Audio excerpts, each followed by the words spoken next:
speaker is somebody in cardiovascular disease with as an established environmental health science researcher. And this medium award from ITEMFC allowed him to transition to a new hypothesis. So Tim O'Toole is going to talk to us about microplastic exposure and cardiovascular disease. Okay, thanks, Mike. So I think that it's well accepted now, especially in the cardiovascular disease area, that there are environmental factors which can contribute to cardiovascular disease, in addition to the well-known things such as an improper diet and physical inactivity. And there are many of these environmental factors. Some of the researchers here at Louisville have been important in contributing to this understanding, especially with regards to particulate matter exposure, exposure to volatile organics, and exposure to metals. In recent years, there's been an increase in awareness of environmental plastics deposition. So a few fun facts.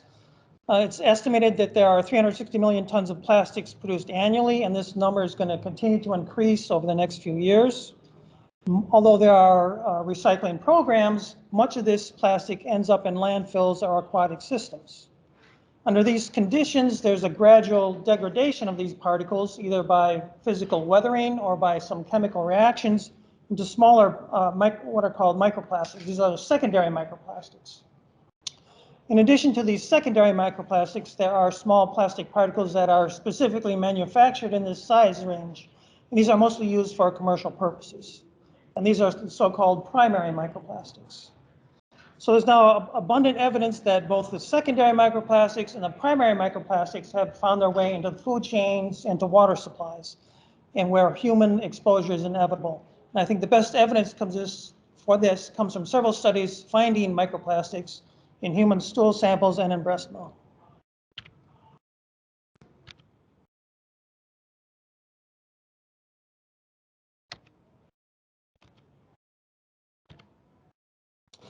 So what are the various routes whereby humans can be exposed? The primary route is by ingestion, and there are many food types contain microplastics, primarily seafood, but there are other food types as well. And it's estimated that we can consume up to 40 to 50,000 particles per year. In addition, how we consume beverages, primarily bottled plastic containers, can contribute another up to 90,000 particles per year. Some studies suggest humans can eat or consume as much as 5 grams per week, which is typical of the weight of a common credit card. A second mode of exposure is through inhalation.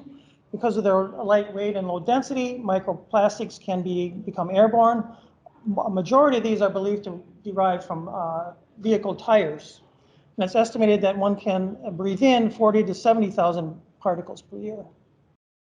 What comes up must come down. So there is now studies, and a very prominent study came out in Science a couple of years ago, that plastics in the air can fall down via rain. And so it's been a new term has been derived that plastic rain is a new acid rain. And from this one study in Science, it's estimated that over 120 million or 1,000 metric tons of microplastics fell in some remote areas of the Western United States, which is equivalent to 120 million plastic water bottles. And a final means of exposure is through absorption. Although minor, it is still possible to be exposed to plastic particles through the skin. So what are the common biological consequences of microplastics exposure? A lot of this early work has been done in animals and very little yet with humans. But some of the common findings that have been reported in animals is that there's an increase in inflammation, increase in oxidative stress, there's changes in the gut microbiome, there's altered cellular biogenesis. It's very interesting that some of these outcomes are also contributors to cardiovascular disease. So we came up with a hypothesis, or we wanted to study the hypothesis, is that exposure to microparticles, or microplastics rather, do they also contribute to preclinical cardiovascular disease? So to do this, we designed this pilot study where we gave mice normal drinking water or water containing polystyrene beads. We used 5 groups. The first group is our control, which drank normal water. And then we had 4 exposure groups, which consisted of 2 different sizes of polystyrene beads, the 5 micron and the 0.5 micron, and 2 different doses of each size, the 0.1 microgram per mil and the 1 microgram per mil. We kept these mice on these water supplies for 12 weeks. During this interval, we could record some repeated measures, such as glucose measures, their weight, and metabolic activity.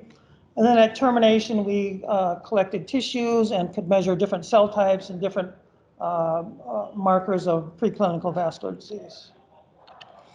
So rather than go through some of the data, I'll just give you some of the end results, the net results. One of the most prominent findings was that these mice, the exposed mice, had an increase in adiposity.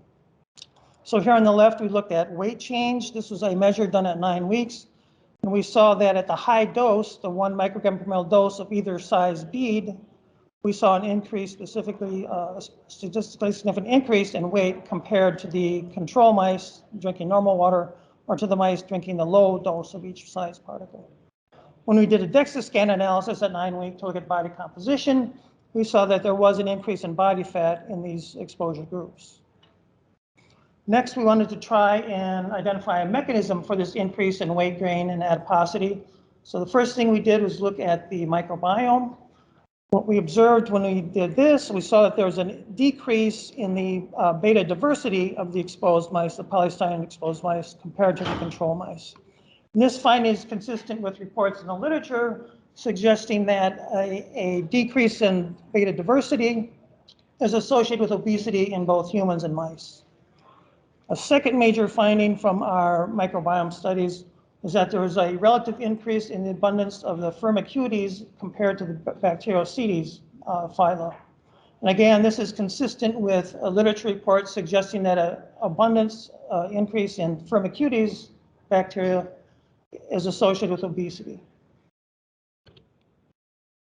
In another attempt to look at the mechanism of increased weight gain and adiposity, we collected perivascular adipose tissue, or PVAT, and isolated RNA from these tissues, and performed a gene array looking for the expression of genes regulating adipogenesis. And what we observed was that in this array that there were 14 genes that were decreased by about 1.5-fold, and there were 5 genes that were increased by about 1.5-fold. When looking at these genes, there were a couple of common themes. One is that the Wnt signaling pathway was inhibited. Now, the Wnt signaling pathway, Wnt is a family of soluble ligands that control the differentiation of cell differentiation. And when there is complete Wnt signaling, there's the mesenchymal stem cells can differentiate into multiple other cell types, but the specific differentiation of pre-adipocytes to adipocytes is blocked. In contrast, when you inhibit Wnt signaling, you enable the differentiation of pre-adipocytes into adipocytes. And many of the genes that we saw that were dysregulated in our array are genes that regulate this Wnt signaling pathway. Primarily discarin, or not discarin, but DICOF1, which was the most upregulated at 4.2-fold, is an endogenous inhibitor of the Wnt signaling pathway. One of the ligands itself, Wnt1, is downregulated. Its expression is 0.4 of normal levels. And there are other changes, primarily GATA3, which are consistent with the idea that adipogenesis is promoted in these microplastic exposed mice. Another theme that came out from our array analysis was that there was a inhibition of the browning of adipose tissue. Adipose can come in a couple of different flavors, white adipose or brown adipose. White is metabolically inactive. Brown adipose is metabolically active. It is used in thermogenesis. And some of the changes that we saw, again, are suggestive that there's an inhibition of browning of white adipose, or the browning of adipose, and promotion of the formation of white adipose tissue. And finally, we looked at, from these same samples, we looked at the expression of certain inflammatory genes. And we saw that IL-6 and MCP1 were increased in these mice that were drinking the microplastic containing water, suggesting that this PVAT tissue was dysfunctional. It was pro-inflammatory. Another of the significant findings was that there is an increase in plasma glucose and insulin. Our first analysis of this was at 3 weeks of feeding, where we saw that several groups had an increase in fasting plasma glucose compared to our control. This trend continued throughout the time course. Although there was a decrease in the overall level of fasting plasma glucose, there still was a statistically significant increase especially in this one group, given the high dose of the 0.5 micron beads. And at the same time point, we saw that there was an increase of insulin in these animals, and as you might expect, an increase in the HOMA-IR scores. And the final significant finding I'd like to mention is that while we did a complete blood cell count at termination, while most cell types, we saw no difference in most cell types between the control mice and the mice drinking the microplastics containing water. We did see an increase in eosinophils and basophils, and this was only in those mice drinking the larger size microplastic bead, the 5 micron bead. Eosinophils and basophils are typically associated with allergic or asthmatic responses. So to summarize from this pilot study, we saw that consumption of the polystyrene beads promoted adiposity. These changes in adiposity were consistent with changes in the gut microbiome. We also saw a change in the gene expression in POVAT, which is consistent of a pro-inflammatory phenotype and also a dysfunctional phenotype.